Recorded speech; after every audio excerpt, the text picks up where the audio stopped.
I want to read this. It's Matthew 25:14 is the parable of the talents, and talk about that a bit. So it says, so let me preface this. Jesus is teaching his disciples about the kingdom and what the kingdom's like and preparing for the kingdom. And he's teaching his disciples and says this: for it is like a man going on a journey who summoned his servants and entrusted his property to them. To one he gave 5 talents, to another 2, and to another 1, each according to his ability. Then he went on his journey. The one who had received 5 talents went off right away and put his money to work and gained 5 more. In the same way, the one who had gained 2 more. But then the one who had received 1 talent went out and dug a hole in the ground and hid his master's money in it. After a long time, the master of those slaves came and settled his accounts with them.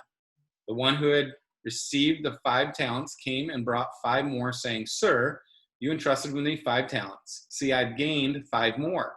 His master answered, Well done, good and faithful servant. You have been faithful in a few things. I will put you in charge of many things. Enter into the joy of your master. The one who had the 2 talents also came and said, Sir, you entrusted 2 talents to me. See, I've gained 2 more. His master answered, Well done, good and faithful servant. You have been faithful with a few things. I will put you in charge of many things. Enter into the joy of their master. Then the one who had received the 1 talent came and said, Sir, I knew that you were a hard man, harvesting where you did not sow, and gathering where you did not scatter seed. So I was afraid, and I went and hid your talent in the ground. See, you have what is yours. But his master answered, Evil and lazy slave. So you knew that I harvest where I didn't sow and gather where I didn't scatter. Then you should have deposited my money with bankers, and on my return I would have at least received money back with interest. Therefore take the talent from him and give it to the one who has 10.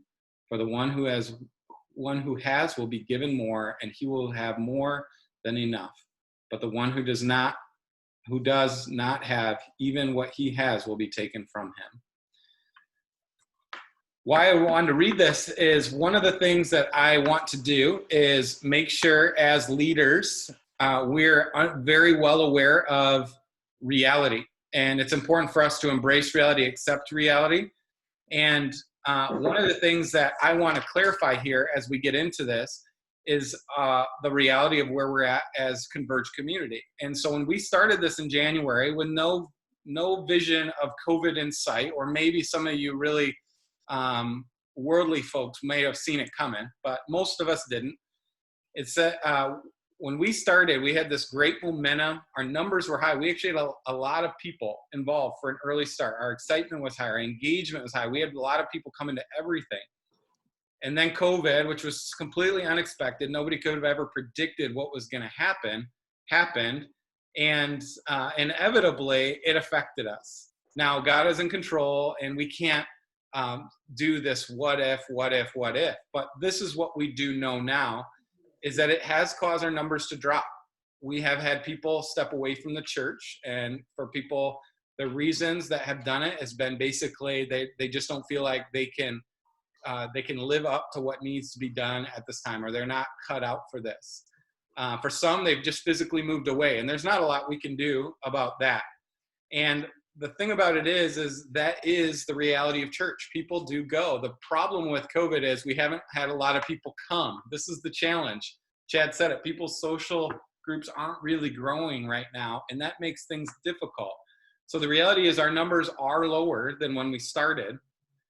For some, our engagement is lower. For some people, they're engaged to a lot less degree than when we started. For others, your engagement is actually higher. I know Matt and I were talking about this the other day. He was just very appreciative. He said at first he felt like a lot of people knew each other and they were kind of out on the wings. But actually what the space did is allowed him and Sarah Ruth to get to know people a little bit more intimately. And he and her have been way more engaged than maybe they would have been. So for some, the engagement levels really went up. You could argue that about excitement. For some, the excitement is way up. For some, the excitement has dropped. But one thing I do know is that discipleship, because of this, is way up. We've actually had the time to really invest in our huddles, and there's been really cool things that have came out of our huddles. It's really kept us connected. A crazy statistic is of all the people that have stepped away from Converge, and there's not a lot, but only one of them was involved in a huddle. And that one was part of the Thomas crew that left on mission, right? And so that's a pretty good indication of the impact of huddle. So we want to celebrate that. That's really awesome. Discipleship has been going up. And one of the cool things about this extra time for us, it actually gives us more time to lean in harder into discipleship. One of the things I've said from the beginning is I wish I had a whole year for people to be in huddles. And I remember even on the timeline that Jeff Winky gave me originally, I'm just thinking, man, if that's the case, I need to start recruiting my team the moment I'm hired. So I have a whole year to do discipleship with everybody involved, but we just didn't get that. But now we do. It's given us a little bit extra time for discipleship. It's given us extra time to lock down our location, which has been made harder, obviously, by some of this. And it's given us more time to build momentum into growth. You could blame it on COVID, but here's the deal. I know pretty well where all of you stand on your caution with COVID. And I can tell you our engagement this summer was down, not completely because of COVID. It was just summer in Michigan, right? And so it's really hard to think about trying to build momentum into an early fall launch over a summer in Michigan. What this gives us is the fall of engagement to try to build into a winter launch. So it certainly hasn't been the best case scenario maybe in our minds for having COVID, but there are benefits and it's setting us up well. And what I want to say is, this is bringing back the parable of the talents, is God has given us everything we need to grow, to multiply. He's given us everything. He's not shorting us. And that's an important part of that parable, is he didn't short anybody. He said he gave to these servants according to their ability. He's given us everything we need according to our ability to multiply and double in growth, I believe. And so what I want you to hear is encouragement that God didn't create this team and then just leave us out to die. And one of the things that would be a very, very big mistake for us is to do what that one with one talent did and bury it in the dirt and think we just need to get in a holding pattern here. We need to make sure we just take care of what we have. We don't want to lose anymore. We don't want to risk failure, because that's what this was really about. This guy was afraid of failing in the eyes of his master. And so it seemed safer for him to bury it and keep what he had to then take a risk. And God has called us to take a risk right now. And God's given us everything we need to grow right now. And what that takes is, on a personal level, also every one of us investing everything he's given us right now.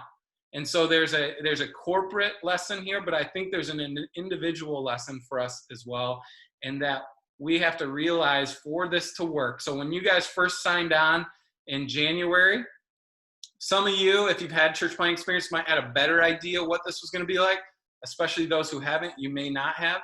For most of us, we could have never expected what was going to happen this year in particular.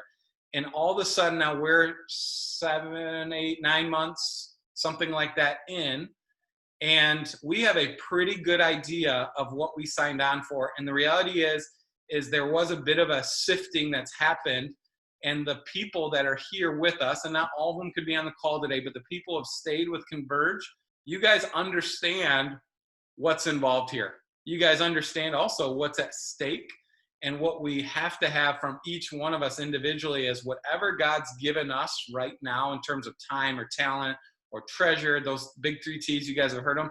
We have to put them all in and trust that God is going to multiply them, and not sit on it, not sit on our talents and our time right now. And so what I want to challenge you guys with right now is actually a bit of a recommitment to this. And I'm actually going to cut this video, this part of it, and get it out to the whole team, because I know some of you are thinking, well, don't tell me, tell the people who aren't here, right? And I get that, and I'm going to put it out there to everybody, but this really is a challenge to step up, to step in and say, I'm all in. I'm going to give everything I can to make this successful. And this is what you have to understand. This isn't so I'm successful. This is so that God's kingdom is successful. This isn't for you to personally benefit, because here's the deal in this parable These guys, they didn't actually benefit financially from this gain. Their master did. In the same way, our master benefits from the gain, not us. And what I want you to understand is this is for people coming to faith. This is so that our friends, our family, those people who don't know Jesus or the relationship with him has suffered, they actually have the opportunity to rediscover or discover for the first time this experience, this freedom, this restoration, this new life in Jesus. And they benefit from that first and foremost. But it does say this, that those people actually were given more responsibility. That is a benefit, actually. Maybe you don't think so because you're like, man, I don't want more responsibility right now. But it is a responsibility. And I tell you what, there is something exciting about being on Jesus's leadership team, about him saying, you know what, you've been trustworthy with a few things. I'm going to give you a little bit more. And I tell you why. One, it's an exciting ride. It's what's pushed us to continue to be where we're at. And I'm sure many of you, that's the same story. But the other side of that is the more you see, the more you lead in God's kingdom, the more opportunities you get to witness what he's done and is doing in people's life. And I tell you what, when you start seeing lives change, that's what gets you fired up and seeing even more. And so I want to encourage you guys with that. There is a bit of, if there's any kind of selfish benefit for, putting yourself into this, that's it. It's that you get to be on Jesus's leadership team and see these big opportunities and these lives being changed. And so this really is for me a thank you for the commitment that you guys have given thus far, but even a little bit more of a nudge to say, hey, let's go all in. God's given us everything we need. Let's go for it. Let's not wait around and sit on this buried talent. And so one of the things that I want to do also is encourage you guys. If I'm not reaching out to you and say, hey, will you do that? You better be reaching out to me and say, I am passionate about this. I'm called to do this. I'm going to do this. Don't even feel like you need to ask for permission. I just want to know how to help you, how to support you, how to encourage you. And one of those things that we've been working on are these preview services and pushing forward. And I've got a group of people that sit around the table on Monday afternoons. And if you want to be a part of that table, you come talk to me. And I'd love to get you more involved. Right now, I just want for you guys to say, you know what, this is what I got and this is what I can give. And I want you to realize that the difference between the person with the 2 and the 5, there was no big difference in the eyes of the master. The eyes of the master saw 2 people that were giving everything they had to multiply what they had. And so you might be in a season right now where you're saying, man, I don't have a lot to give. I'm feeling pretty tapped. That's okay. Give that amount and trust God to multiply it, but don't bury your treasure, bury your talents right now.